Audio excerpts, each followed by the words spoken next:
Hello दोस्तों, आप लोगों का एक बार फिर स्वागत है मेरे चैनल फन फैक्ट एसकेबी पे। आज बहुत सारी इंपॉर्टेंट न्यूज़ आ रही है। एक्चुअली क्या है, इंडियन एयरफोर्स का 93 एयरफोर्स डे था, उसमें बहुत ही भयंकर बयान आया है आईएएफ चीफ के थ्रू। तो ये सब बयान हम डिटेल में देखेंगे और भी पुतिन के थ्रू बहुत इंपॉर्टेंट न्यूज़ आ रही है इंडिया के लिए। चाइना बहुत ही ज़्यादा सपोर्ट कर रहा है इंडिया को, और भी ऐसी न्यूज़ है जो इंडिया को आज अच्छी स्थिति में खड़ी करने के लिए जरूरी है। तो दोस्तों, सबसे पहले न्यूज़ की बात करेंगे। Indian air force chief AP Singh ने 93 एयरफोर्स डे के दिन बहुत सारे खुलासे किए हैं। एक्चुअली ये जियोपॉलिटिकल फैक्ट्स हैं रियल डिटेल के साथ, तो इसको बहुत अच्छे से देखना। उससे पहले अगर चैनल पे नए हैं, पहली बार वीडियो देख रहे हैं, तो प्लीज़ वीडियो को लाइक करें, चैनल को सब्सक्राइब करें, बेल आइकन को दबा के ऑल का ऑप्शन दबा लें और लोगों को शेयर भी करें। तो दोस्तों, ये ऑपरेशन सिंदूर में इंडियन एयरफोर्स ने पाकिस्तान और पीओके के 9 टेररिस्ट कैंप को टारगेट किया था। 2 को डायरेक्ट एयर स्ट्राइक से ही उड़ा दिया था। रिलेटेशंस था इनोसेंट किलिंग का, जैसे पाकिस्तान का साइकोलॉजिकल ब्लो, उसको हमको खत्म करना था। सबसे लॉन्गेस्ट रेंज थी जिस पे अटैक हुआ था, वो 300 किलोमीटर से ज़्यादा डीप इनसाइड पाकिस्तान जाके मारा था। लॉन्ग रेंज सैम्स यूज़ किए गए थे। AEW&C या बिग कोई एयरक्राफ्ट इसमें हिट हुआ था, ऐसी खबर हमको मिली थी। ये हिस्ट्री में गिना जाएगा और इंडियन एयरफोर्स की कैपेबिलिटी को भी ये दिखाता है। पाकिस्तान के लॉसेस बहुत ही ज़्यादा हैवी थी, जिसमें 1C-130 ट्रांसपोर्ट प्लेन, जिसको आप ग्लोब मास्टर बोलते हैं इंडिया में, ये पाकिस्तान के पास भी अमेरिका से आया था, तो इसको भी उड़ा दिया था। 4-5 F-16 फाइटर जेट्स भी गए थे, इसको मेंटेनेंस में अभी दिया गया है। 5 JF-17 क्लास जेट्स भी उड़ाए थे। 1 सैम सिस्टम भी डिस्ट्रॉयड कर दिया था। इंफ्रास्ट्रक्चर की बात करें तो 4 radars, 2 command centres, 2 runway and 3 hangers Pakistan के इंडिया ने डैमेज किया था। इंडियन एयरफोर्स ने एयर बेसिस पे कोऑर्डिनेट्स अटैक किए थे, पाकिस्तान को सीज फायर मांगने पे मजबूर कर दिया था। पाकिस्तान के क्लेम्स जैसे 7 इंडियन जेट्स गिराए गए थे, चीफ ने मनोहर कन्हैया बोला है। नो प्रूफ, सिर्फ फेस सेविंग के लिए पाकिस्तान ऐसा बोल रहा है। और एलन मस्क के ड्रोन वॉरफेयर क्लेम पे भी उन्होंने काउंटर आंसर किया है। बोला है कि फाइटर्स फ्यूचर्स में रेलिवेंट रहेंगे और ड्रोन ही से आगे की फाइट होगी। अनमैन्ड या मैन्ड मैनर के साथ कोलैबोरेट करेंगे हम। S-400 सिस्टम बहुत ही अच्छा परफॉर्म किया, मोर यूनिट्स और आ सकती हैं। S-500 पे भी बात हो रही है। अब आगे क्या, इंडियन की एयर पावर बूस्ट होगी इंडिजीनियस वेपन से। पाकिस्तान को स्ट्रॉन्ग डिटेरेंस, बॉर्डर टेंशन को रिड्यूस करना पड़ेगा, और जो टेरर के थ्रेट्स हैं हमको थोड़ा सा उससे अलर्ट रहना पड़ेगा। सेकेंड न्यूज़ की बात करें, मुनीच एयरपोर्ट के पास शॉकिंग ड्रोन इंसिडेंट देखने को मिल रहा है। ये एक्चुअली यूरोप में है।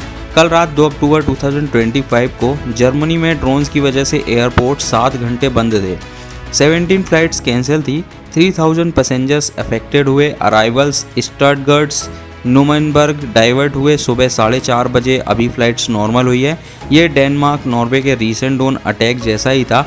कोपेनहेगन 4 घंटे शटडाउन था। ऑफिशियल्स बोल रहे हैं ये हाइब्रिड अटैक रसिया के थ्रू हो रहा है।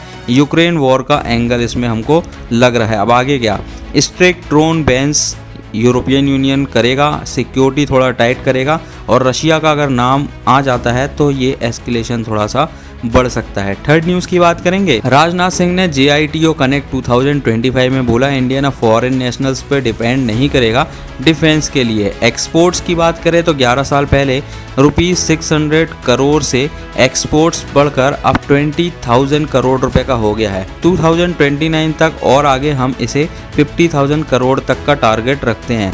इंडिजीनियस वेपन्स की बात करें जैसे तेजस एयरक्राफ्ट, आकाश मिसाइल, अर्जुन टैंक, ये सब मेड इन इंडिया है। हेल से डील भी हुई है 97 फाइटर जेट्स की, जो कि 64% लोकल प्रोडक्शन पे बनेगा। तो ये सब इंडिया को आत्मनिर्भर भारत बनाता है, आत्मनिर्भर भारत को बूस्ट देता है, और इम्पोर्ट्स को ये सारी चीज़ें घटाएंगी।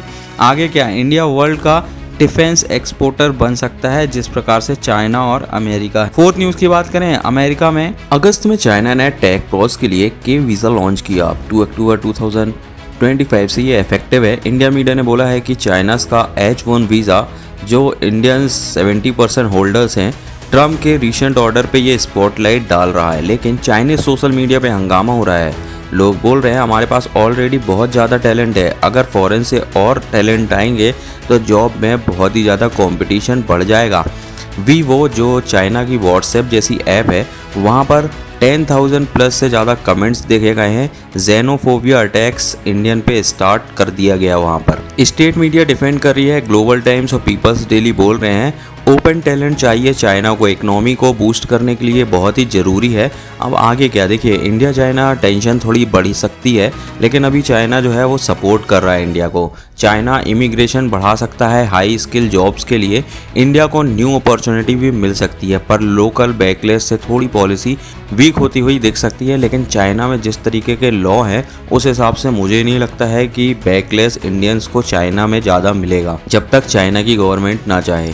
फिफ्थ न्यूज़ की बात करूं, इंडिया चाइना 5 साल बाद डायरेक्ट फ्लाइट स्टार्ट कर रहे हैं। जी हाँ, इसको रीस्टार्ट बोलेंगे।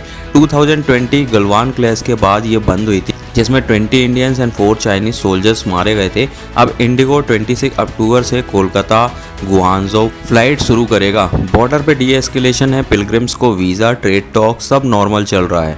यूएस टैरिफ से इंडिया को नुकसान है, इसलिए चाइना से थोड़ा दोस्ताना ठीक है, और चाइना भी उसी तरीके का शो कर रहा है। अब मोदी और जी थे जो एससीओ मीटिंग में मिले थे, उनके मीटिंग में उस तरीके का ऑरा तो नहीं दिखा था जिस तरीके से चाइना अभी इंडिया का सपोर्ट कर रहा है। लेकिन वांग जी ने बोला है कि हम एक पार्टनरशिप में काम कर रहे हैं और हम एक पार्टनर है, हम राइवल्स नहीं है। अब आगे ट्रेड बूम हो सकता है, टूरिस्ट अप हो सकता है, लेकिन बॉर्डर टेंशन अभी भी थोड़ा रिस्की है। 6 न्यूज़ की बात करें, गुड लक, इंडिया ने डीआरडीओ के advance medium combat aircraft AMCA program के लिए ट्राईपार्टीट एग्रीमेंट साइन किया है ब्रह्मोस एरोस्पेस और एक्सिसकेट्स टेक्नोलॉजी के साथ। ये 5th जनरेशन स्टील फाइटर है, advance avionics super cruise speed internal weapons bay वाला। आत्मनिर्भर भारत के अंडर इंडिया का डिफेंस मैन्युफैक्चरिंग बूस्ट होगा। चेयरमैन महेश गर्ग बोलते हैं हमारे स्ट्रेथन से ये एम्बिशियस प्रोग्राम में की रोल हो सकता है। अब आगे क्या, अगर बिड जीत जाएगा तो 2030 तक AMCA फ्लीट रेडी हो सकता है। चाइना पाक थ्रेट पे हमारा ये स्ट्रॉन्ग जवाब हो सकता है। 7 न्यूज़ की बात करें तो पाकिस्तान के आर्मी चीफ असीम मुनीर ने ट्रंप को रेयर अर्थ एलिमेंट गिफ्ट करके यूएस को वापस खरीद लिया है। कोल्ड वॉर जैसा है, यू टर्न किया गया है, अमेरिका के थ्रू इंडिया को धोखा दिया गया है। पाकिस्तान ने गाजा वॉर में ट्रूप्स ऑफर किए थे, ट्रंप को बरगाम बेस वापस चाहिए था, मुनीर को आइडियोलॉजिकल अटैक ऑन इंडिया पर या फिर कश्मीर क्लेम्स को बूस्ट करने का मौका मिला। सऊदी पाक डिफेंस पैक्ट जो हुआ था, रियाद का गाजा क्लीन अप प्लान हुआ था, ये सब फैंटेसी डिप्लोमेसी है। पाकिस्तान की इकनॉमी तो जीरो है और जीरो ही रहेगी, लेकिन यूएस चाइना को हैज कर रहा है ये पाकिस्तान, और इंडिया की पोजीशन को थोड़ा वीक कर रहा है। अब आगे क्या हो सकता है कि इंडिया को डिटेरेंस बढ़ाना पड़ेगा, क्वाड को थोड़ा स्ट्रॉन्ग करना पड़ेगा। अगर क्वाड स्ट्रॉन्ग नहीं होता है तो इंडिया को चाइना की तरफ जाना बहुत ही इंपॉर्टेंट हो जाएगा। देखो, चाइना ने लद्दाख को जीत लिया है, अरुणाचल प्रदेश पे सिर्फ क्लेम कर रहा है, लेकिन बहुत मामलों में चाइना अभी इंडिया का सपोर्ट कर रहा है। तो इंडिया को अगर अमेरिका को सबक सिखाना है तो चाइना की तरफ जाना ही पड़ेगा। ये ट्रेड वॉर जो जिस तरीके से अमेरिका इंडिया के साथ खिलवाड़ कर रहा है ना, तो चाइना के साथ भी हमारा बहुत बड़ा ट्रेड चालू है, तो हमें वहाँ पे, और चाइना हमें अपॉर्चुनिटी दे रहा है, अपने मार्केट को भी ओपन कर रहा है, तो हमको ये देखना होगा कि चाइना अगर हमारा सपोर्ट कर रहा है, भले ही वो दुश्मन मानते हैं अपन, लेकिन इस अपॉर्चुनिटी को जाने नहीं देना चाहिए, क्योंकि अमेरिका को सबक सिखाना बहुत ही इंपॉर्टेंट है। 8 न्यूज़ की बात करें, फिनलैंड बोल रहा है इंडिया के डिजिटल फ्यूचर को चाइनीज टैक्स से आगे बढ़ाओ, हम हेल्प करेंगे। क्यों?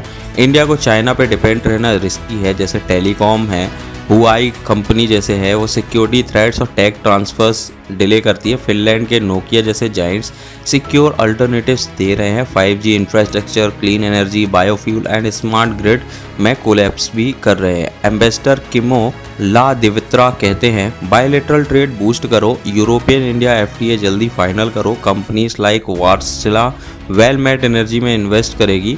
अब आगे क्या, ये डील से इंडिया सेल्फ रिलायंस बन सकता है, चाइना के इन्फ्लुएंस थोड़ा सा कम होगा, और 2025 एंड तक यूरोपियन यूनियन FTA से बिलियंस का ट्रेड भी बूम हो सकता है। जियोपॉलिटिकल में हम विन विन कर सकते हैं। देखिए, चाइना जो बना है वो यूरोपियन के कंट्रीज़ के कारण, अमेरिका की कंट्रीज़ के कारण ही बना है, लेकिन अगर हम यहाँ यूरोप को छोड़ देंगे, और अमेरिका तो हमको छोड़ने में लगा हुआ है, चाइना को हमको पकड़ के चलना। हम ये नहीं कि चाइना हमको प्रेशराइज करेगा टैग के थ्रू, या चाइना का डोमिनेंट ऑलरेडी है, लेकिन हमको अभी ये कंडीशन में चाइना का भी सपोर्ट लेना है एंड यूरोपियन कंट्रीज़ का भी सपोर्ट लेना है। हमको बस अमेरिका को थोड़ा साइड में रख के काम करना है। 9th न्यूज़ की बात करें, रशियन प्रेसिडेंट व्लादिमीर पुतिन ने अपनी गवर्नमेंट को ऑर्डर दिया है कि इंडिया के साथ ट्रेड इम्बैलेंस को जल्दी फिक्स करो। क्यों? क्योंकि इंडिया रसिया से मैसिव क्रूड ऑयल इंपोर्ट करता है। ट्रेड टर्नओवर करीब $63 बिलियन तक है, लेकिन रसिया से इंडियन एक्सपोर्ट्स कम है। पुतिन ने कहा है, मोदी जी बैलेंस्ड और वाइस लीडर है, मेरे दोस्त और रिलायबल पार्टनर भी हैं। उन्होंने मोदी जी को प्रेस करते हुए बोला, इंडिया कभी भी ह्यूमिलेटेड नहीं होने देगा, मोदी सैंक्शन से नहीं डरेंगे। रशिया अब इंडिया से ज़्यादा एग्रीकल्चर प्रोडक्ट्स और मेडिसिन खरीदेगा। बॉटलनेक्स जैसे फाइनेंसिंग लॉजिस्टिक्स सॉल्व करने के लिए प्रपोजल बनाए जाएंगे, प्लस जॉइंट AI फंड का आइडिया भी उन्होंने स्वागत किया है। दिसंबर में पुतिन इंडिया विजिट करेंगे, मोदी से मिलेंगे। ये ट्रेड बैलेंस से इंडिया रशिया बॉन्ड और स्ट्रॉन्ग होगा, स्पेशली US टैरिफ के अगेंस्ट। जियोपॉलिटिक्स में विन विन सिचुएशन इंडिया की हो सकती है। तो यहाँ रशिया भी इंडिया का सपोर्ट कर रहा है, चाइना भी सपोर्ट कर रहा है और यूरोपियन कंट्रीज़ भी सपोर्ट कर रही है। तो इन सभी का सपोर्ट लेके इंडिया को आगे बढ़ना बहुत ही इम्पोर्टेंट है। 10th न्यूज़ की बात करेंगे, सितंबर 2025 में इंडिया के पाम ऑयल इंपोर्ट 4 मंथ लो हो गए हैं। मतलब पाम ऑयल का जो इंपोर्ट है वो 4 मंथ से लो है, सिर्फ 8.33 लाख टन, 16% गिरावट के साथ। क्यों? क्योंकि स्टॉक्स भरे हुए हैं और सोया ऑयल सस्ता मिल रहा है, तो रिफाइनर्स ने स्विच कर दिया है। सोया ऑयल इंपोर्ट को 3 साल का हाई अभी तक देखा गया है, 5.05 लाख टन, 37% जंप हुआ है। Total edible oil 16.1 lakh ton, थोड़ा सा डाउन है। अब रियल फैक्ट्स की बात करूं, चाइना से भी सोया ऑयल आ रहा है पहली बार। प्राइजेस आपको पता है, पाम के फिगर्स गिर सकते हैं सोया ऑयल के ऊपर। अब आगे क्या? अक्टूबर में palm 6 lakh ton, 4.5 plus lakh shift जारी रहेगा, ग्लोबल ट्रेड सेकअप होगा। अब सोया ऑयल की बात करूं तो देखो, चाइना से भी आ रहा है और कुछ पार्ट अमेरिका से भी आ रहा है, और ये हमको सस्ते में मिल रहा है, इसलिए सोया ऑयल की तरफ हम ज़्यादा जा रहे हैं और पाम ऑयल हमने कम कर दिया है।